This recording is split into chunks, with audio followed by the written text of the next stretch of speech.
जय मसीह के दोस्तों, प्रेयर टाइम में आपका बहुत बहुत स्वागत है। परमेश्वर का धन्यवाद करना चाहेंगे कि प्रभु ने हमें फिर से ये मौका दिया कि हम एक साथ इकट्ठे हैं प्रभु के वचन पर चर्चा करने के लिए।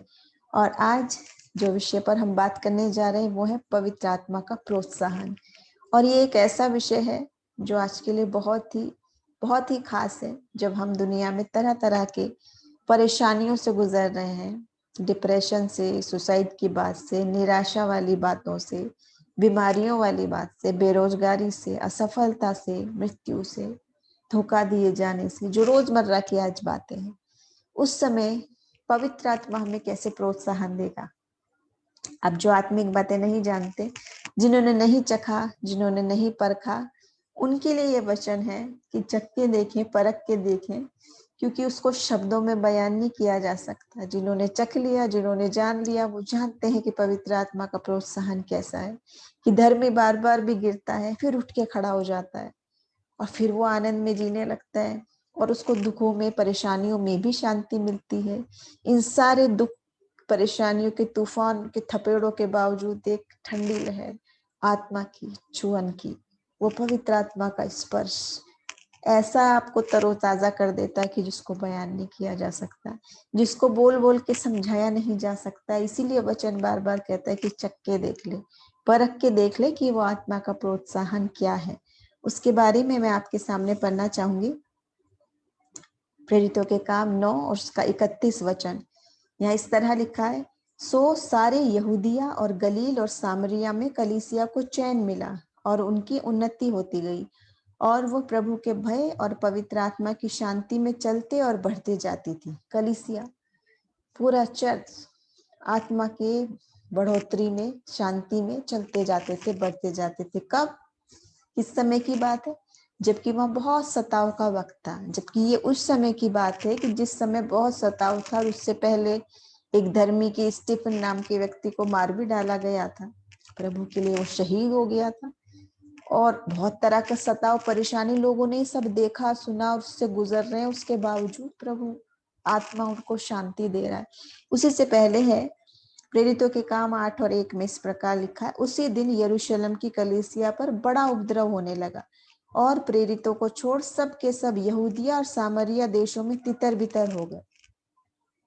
ये सताव था, लोग तितर बितर हो गए, परेशान हो गए, हैरान हो गए, उनको समझ नहीं आया। लेकिन यहाँ ये बात फिर कही जा रही है कि वो आत्मा, पवित्र आत्मा ने उनको उन्नति दी, सामर्थ्य दी और बढ़ते चले गए, आगे निकलते चले गए। इसका मतलब ये है कि प्रभु का आत्मा जब आता है तो वो ऐसा प्रोत्साहन देता है कि आप कैसी भी स्थिति में क्यों ना हो, कहीं भी क्यों ना हो, कुछ भी हाल में क्यों ना हो, कितने ही पाप में पड़े हैं, दुख में पड़े हैं, बीमारी में पड़े हैं, सब कुछ हो सकता है, लेकिन आत्मा आपको तसल्ली देता है, फिर भी उठा के खड़ा करता है, ऐसा बना देता है कि कोई भय नहीं। जो कहने लगे व्यक्ति, मेरे लिए जीना भी मसीह है और मरना भी लाभ है। क्यों? क्योंकि उसकी आत्मिक आंखें खुल जाती, आत्मिक कान खुल जाते, और वो देख रहा, सुन रहा, समझ रहा है, जो आम आदमी संसारिक आत्मिक नहीं समझ सक रहा है। वो जानता है कि मैंने जब प्रभु को ग्रहण कर लिया तो यहाँ भी मसीह और वहां भी मसीह, हमेशा की जिंदगी। इस जीवन में भी प्रभु चाहता है आशीषित और बहुतायत का जीवन पाए, और उस जीवन में भी अनंत जीवन पाए, उसकी संगति में। वही आत्मा जो बाइबल बता रही है त्रिएक परमेश्वर की बात, परमेश्वर पिता, परमेश्वर पुत्र और परमेश्वर पवित्र आत्मा, उस तीसरी वाली त्रिएक परमेश्वर की बात, एक ही परमेश्वर है, लेकिन इस वाले बात पर, इस पक्ष पर हम कई बार ध्यान नहीं देते और सोचने लगते हैं बस हमारे कामों से, हमारे जितना रूटीन की तरीके से हम कर रहे हैं, चर्च जाना, गाना गाना, वो सब करना, बस उतना काफी है। ये भूल जाते हैं कि जो ये मुफ्त रूहानी तोहफा आपको और मुझे मिला हुआ है, सबके लिए है और फ्री में है। वो प्रोत्साहन जो प्रभु आपको देना चाह रहा है, मुझे देना चाह रहा है, ग्रहण कर लें उसको। तो जब हम देखते हैं ये प्रभु का आत्मा जो एक ऐसा सहायक है, एक ऐसा मित्र है, आप और मैं सब जानते हैं कि जब कोई मित्र, जब कोई संगी साथी या विश्वासी व्यक्ति हमको ढाढ़स देता है, आंसू पोंछता है, उत्साहित करता है, तो कितना मायने रखता है। एक एक शब्द, भले ही वो कुछ ना कर पाए, लेकिन प्रोत्साहित करना अपने आप में एक बहुत बड़ा काम है। बहुत सारे लोग तो काउंसलर्स के पास जाते हैं काउंसलिंग के लिए, पैसे दे के, अपॉइंटमेंट लेके, लेकिन हमारा काउंसलर ऐसा है, जो 24 घंटे हमारे साथ है और मुफ्त है, अपने दिल की बातों के बोझ की चर्चा किया करें, उंडेल कर। वो सुनने के लिए राजी है, वो तैयार है, वो चाहता है हम बातों को उंडेल कर उससे कहें। और मैं मित्र की जब बात कर रही हूँ तो मुझे याद आता है बाइबल में भी कुछ ऐसे किरदार हैं, जैसे कि 1 शमूएल 23 और 16 में देखते हैं शाऊल के पुत्र योनातन की बात, जो दाऊद का मित्र था। यह लिखा है, शाऊल का पुत्र योनातन उठकर उसके पास होरेश में गया और परमेश्वर की चर्चा करके उसको ढाढ़स दिलाया।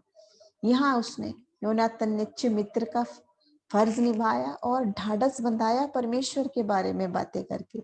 ऐसी ही एक और व्यक्ति, एक और शख्सियत है बरनबास, जिनका हम देखते हैं प्रेरितों के काम 4 और 36 में लिखा है। और यूसुफ नाम कुप्रुस का एक लेवी था, जिसका नाम प्रेरितों ने बरनबास अर्थात शांति का पुत्र रखा। प्रेरितों ने नाम उसका ये रख दिया क्योंकि वो शांति तसल्ली देता था, इनकरेजमेंट देता था वो सबको, उसका काम ये था। बहुत बड़ी सेवका ही अपने आप में। वचन बताता है, ढाढ़स देना, गिरे हुए को संभालना, प्रोत्साहित करना, उसको फिर से गिरे हुए को ऊंचा खड़ा करना। हम यहाँ देखते हैं कि इन लोगों ने इतने बड़े बड़े काम किए, इतने लोगों को सिर्फ इनकरेज करने से बहुत बड़े बड़े काम हो गए। देख सकते हैं हम इन दोनों के किरदार को। लेकिन यहाँ तो हम बात करें पवित्र आत्मा के सहायक की। जब एक इंसान छोटी से ढाढ़स देने से, तसल्ली देने से आपको उठाने में इतना मूल्यवान स्थान रखता है, तो सोचिए वो पवित्र आत्मा जो कुछ सुपर नेचुरल बात है, जो अलौकिक बात है, वो कितना अधिक काम हमारी जिंदगी में करेगा। क्योंकि मनुष्य मनुष्य है, लेकिन पवित्र आत्मा प्रभु की ओर से है, स्वर्गीय बात है, सुपर नेचुरल बात है, जिसे हमारी बुद्धि समझ नहीं समझ सकती। लेकिन वो सत्य का आत्मा है जो हमें सब कुछ बता देगा, जो हम नहीं जानते वो सब कुछ जानता और हमें संभालता। वो प्रोत्साहन देगा जो कोई भी इंसान नहीं दे सकता। माता पिता, भाई बहन, दोस्त, रिश्तेदार, सब की एक लिमिट है, एक इंसानी योग्यता है। उसके बाद कई बार स्थितियां ऐसी आती हैं कि हमारे नियंत्रण से बाहर हो जाती हैं, हम नहीं समझ पाते अब क्या करना है। लेकिन प्रभु का आत्मा उस सबको जानता है, क्योंकि वो सत्य का आत्मा है। और वो जो हमें बताएगा, वो जो हमें संभालेगा, वो मनुष्य की क्षमता नहीं, वो प्रभु की क्षमता होती है। फिर उसके बाद देखेंगे हम कि क्या मतलब है इसका, पवित्र आत्मा के प्रोत्साहन का क्या मतलब है। देखिए यूहन्ना 14 उसका 16 और 17 में, मैं पिता से विनती करूंगा और वो तुम्हें एक और सहायक देगा कि वो सर्वदा तुम्हारे साथ रहे, अर्थात सत्य का आत्मा, जिसे संसार ग्रहण नहीं कर सकता, क्योंकि वो ना उसे देखता और ना उसे जानता है। तुम उसे जानते हो, क्योंकि वो तुम्हारे साथ रहता है और वो तुम में होगा। संसार नहीं जानता कह रहा है, वो सत्य का आत्मा दूंगा जो तुम्हारे साथ होगा, और वो तुम्हारे साथ होगा कंफर्ट देने के लिए, इंकरेजमेंट के लिए। इसके संबंध में मैं आपको एक घटना बताना चाहूंगी जो बहुत ही लोगों ने जानी होगी, बहुत फेमस बात है, लेकिन इसके संबंध में बहुत ही महत्वपूर्ण सी बात है, तो जरूर जिक्र करेंगे। प्रभु की आत्मा की बात जो कह रहे हैं कि साथ साथ रहने की, तो इंसानी क्षमता से बहुत अधिक है। लेकिन एक बाप बेटे का जिक्र इस प्रकार था। 1992 में एक ओलंपिक गेम की बात थी, बार्सिलोना स्पेन में जो गेम हो रहे थे, उसमें डेरेक रेमंड नाम का एक एथलीट था, भाग रेस कर रहे थे वो। और कुछ समय बाद उनको पैर में परेशानी होने से और नसें और मांसपेशियों में परेशानी होने से वो गिर गए, और पैर में चोट लगने से वो उसको नहीं कर पाए थे पूरा उस रेस को। लेकिन उसके बाद 4 साल बाद वो फिर से प्रयास किया। सोचो 4 साल बाद फिर उन्होंने एक दूसरी रेस में भाग लेने का मन बनाया और करा। लेकिन फिर बिल्कुल 175 मीटर की जब दूरी बची, उसके फिर पैर में वही समस्या हो गई, वही नसें और मांसपेशियों में सब, और वो गिर गया और वो चल नहीं सका और दर्द में लड़खड़ाने लगा।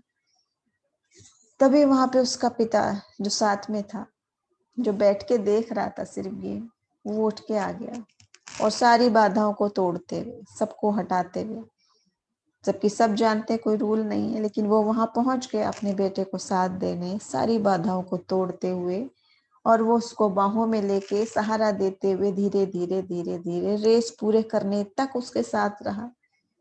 कहने का मायने ये है कि पिता का प्रेम वो उस समय विनर तो नहीं बने, लेकिन वो रेस पूरी कर ली। और जितने लोग खड़े थे, जितने लोग वहां थे, उन्होंने खड़े होकर तालियां बजाकर स्वागत किया, सम्मान दिया। भले ही वो विनर नहीं हो, लेकिन बात अहम कितनी है कि उसने हार नहीं मानी, उसने रेस पूरी की। कैसे भी कूदते कूदते दर्द में कराहते, लेकिन पिता ने साथ नहीं छोड़ा। ये हमारा ऐसा सहायक है जो सांसारिक बात है कि पिता माता भाई बहन दोस्त जो भी हमसे प्रेम करते हैं, वो अपनी सीमा तक, अपनी क्षमता तक सब कुछ करते हैं, आ जाते हैं बाहों में लेने। तो सोचने वाली बात है, वो कंफर्टर जो स्वर्गीय पिता भेज रहा है, जो यीशु मसीह की ओर से है, सत्य का आत्मा जो हमें साथ रहेगा, हमारे साथ साथ चलेगा, वो कैसा साथी होगा। दूसरी बात, ये तो बात थी कि मनुष्य जो साथी है वो साथ चलता है, लेकिन जो पवित्र आत्मा है उसके बारे में क्या कही जा रही है बात, यूहन्ना 14 में, कि ऐसा सहायक दूंगा जो तुम में बसा करेगा। पवित्र आत्मा हम में बसा करेगा। एक और जगह वचन है, हमारा शरीर ही परमेश्वर का मंदिर है, उसका पवित्र आत्मा उसमें वास किया करता है। यानी कि न केवल सहायक जो साथ देके कंधों में हाथ लेके पिता चल रहा था, ये तो वो सहायक है जो हम में ही बसा करेगा।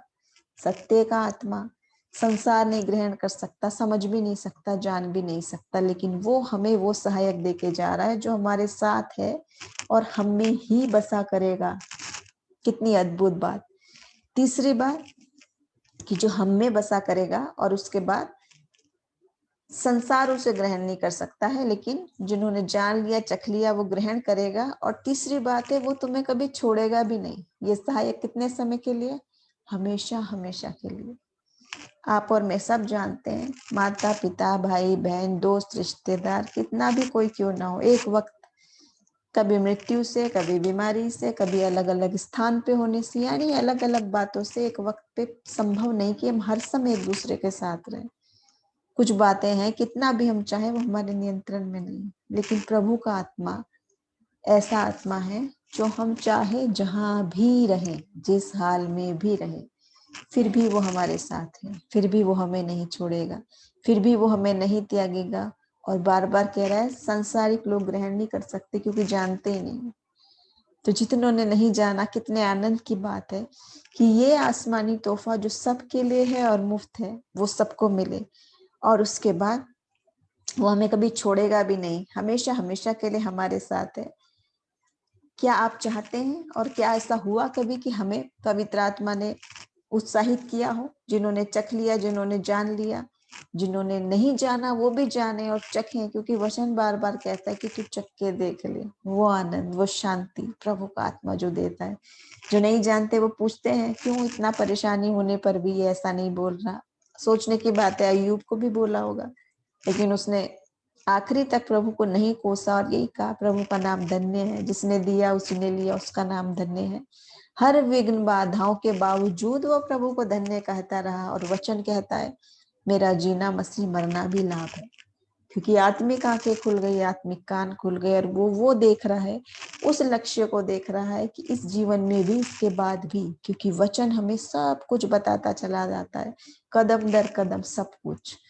जिसने वो आत्मिक बातें ग्रहण कर ली, उसकी जीवन ही बदल गई, दिशा ही बदल गई, क्योंकि उसका सोचना और मनुष्य का, संसारिक मनुष्य का सोचना अलग है। क्योंकि प्रभु का आत्मा है, सत्य का आत्मा, जो कह रहा है वो तुम्हें वो सब बातें बता देगा जो इंसान नहीं समझ सकता, जो उसकी बुद्धि क्षमता से बाहर की बात है। इसके बाद वो हमें वो बातें सिखाएगा, सिखाने की बात, टीचिंग्स की बात, वो सब बातें सिखाएगा। देखिए 26वें वचन में है, परंतु सहायक अर्थात पवित्र आत्मा जिसे पिता मेरे नाम से भेजेगा, वो तुम्हें सब बातें सिखाएगा और जो कुछ मैंने तुमसे कहा वो सब तुम्हें स्मरण कराएगा।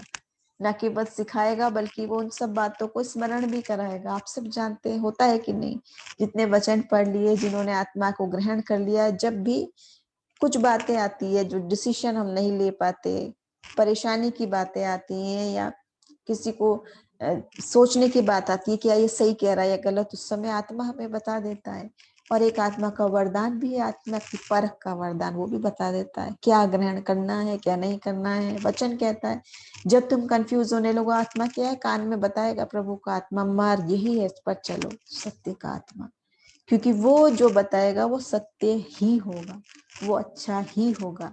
कितनी अद्भुत बात है। मनुष्य साथी कितना भी अपनी बुद्धि से बताएगा, समझ से बताएगा, अपनी जितनी उसकी सोच है उससे बताएगा, आपको खुश करने के लिए बताएगा, आपके अनुसार बताएगा, लेकिन प्रभु का आत्मा वो बताएगा जो सत्य है और सही है और आपके लिए सर्वोत्तम है, जो कोई नहीं बता सकता।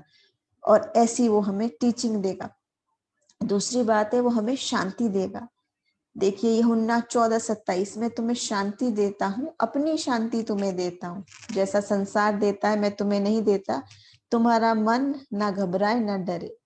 बिल्कुल साफ साफ कह रहा है, मन ना डरे ना घबराए। और प्रभु वैसी शांति नहीं देता जो मनुष्य देता, संसारिक नहीं, अपनी शांति, प्रभु की शांति। वो शांति ग्रहण करें आज, प्रभु की शांति, उसकी आत्मा जो देना चाहती है। तीसरी बात, वो हमें प्रभु की प्रेम से भर देता है। रोमियो 5:5 में, क्योंकि पवित्र आत्मा जो हमें दिया गया है उसके द्वारा परमेश्वर का प्रेम हमारे मन में डाला गया, उंडेला गया। उस आत्मा के द्वारा प्रेम हमारे मन में उंडेला गया। उंडेलना का मतलब क्या होता है? बहुतायत से डालना, भरपूरी के साथ। वो प्रभु का प्रेम जिससे बहुत सारे लोग नहीं जानते, यीशु मसीह का प्यार जो सबके लिए है, बहुतायत से है, हर एक के लिए है। भले ही आप उसे जानते हैं या नहीं जानते, मानते हैं या नहीं मानते, ग्रहण करते हैं या नहीं करते हैं, पर प्रभु ने आपसे प्रेम किया है, बेइंतहा प्यार किया है। जिस दिन आप चखेंगे, जानेंगे इन सारे आत्मिक गुणों को जो मुफ्त में वो सबको देना चाहता है, जान लेंगे, चख लेंगे, तो कहेंगे वाकई में प्रभु भला है। और वो आत्मा आपको प्रोत्साहित करेगी। अगली बात है, देखिए रोमियो 8 उसका 15-17, क्योंकि तुमको दासत्व की आत्मा नहीं मिली कि फिर भयभीत हो, परंतु लेपालकपन की आत्मा मिली है, जिससे हम हे अब्बा हे पिता कहकर पुकारते हैं। आत्मा आप ही हमारी गवाही देता है कि हम परमेश्वर की संतान हैं, और यदि संतान है तो वारिस भी, वरन परमेश्वर के वारिस और मसीह के संगी वारिस हैं। जबकि हम उसके साथ दुख उठाएं तो उसके साथ महिमा भी पाएं। वो हमें पुत्र और पुत्री बना लेता है, वारिस बना लेता है, और पवित्र आत्मा हमें साहस देता है हे अब्बा हे पिता कह के बुलाने का। ये एक ऐसी बात है जो वर्णन से बाहर की बात है, जो सोचने में देखें तो कितनी अद्भुत बात है। सर्वशक्तिमान परमेश्वर, आकाश और पृथ्वी का बनाने वाला परमेश्वर, हम उसके वारिस हैं, हे अब्बा हे पिता कह के बुला सकते हैं। सोचिए कैसा प्यार, कहीं और नहीं मिलेगा ऐसा प्यार। मसीह का प्यार ऐसा है कि वो हमें अपना वारिस बना लेता है, और उसका आत्मा हमको ये साहस देता है कि हम उसको हे अब्बा हे पिता कहकर बुलाएं। और हम नहीं जानते प्रार्थना कैसे करनी है, लेकिन पवित्र आत्मा आहें भर भर के हमारे लिए प्रार्थना करता है। ये है वो प्रोत्साहन, ये है वो इंकरेजमेंट। उसके बाद वो हमें आत्मिक वरदानों से भर देता है। देखिए रोमियो 12 में पूरा बताया गया है इसको कि कौन कौन से अलग अलग वरदान प्रभु ने दिए हैं। और रोमियो 12:8 में है, जो उपदेशक है वो उपदेश देने में लगा रहे, दान देने वाला उदारता से दे, जो अगुवाई करे वो उत्साह से करे, जो दया करे वो हर्ष से करे। और ये सारी बातें जो अलग अलग गुण, अलग अलग वरदान है, वो सब एक दूसरे की उन्नति के लिए हो। वचन कहता है आत्मिक वरदानों की धुन में रहो और एक दूसरे की उन्नति में लगे रहो। ये वरदान जो आपको और मुझे सबको मिले हैं, प्रभु के आत्मिक वरदान, उसमें बढ़ते चले जाएं। और तब हम देखें कि प्रभु ने कितनी योजनाएं हमारे लिए बनाई जो हम जानते नहीं थे, समझते नहीं थे। लेकिन जब आत्मिक आंखें खुलेंगी, जब आत्मिक कान खुलेंगे, तब हम जानेंगे इतनी बड़ी बड़ी बात, सुपर नेचुरल ब्लेसिंग्स रखी हैं हमारे लिए।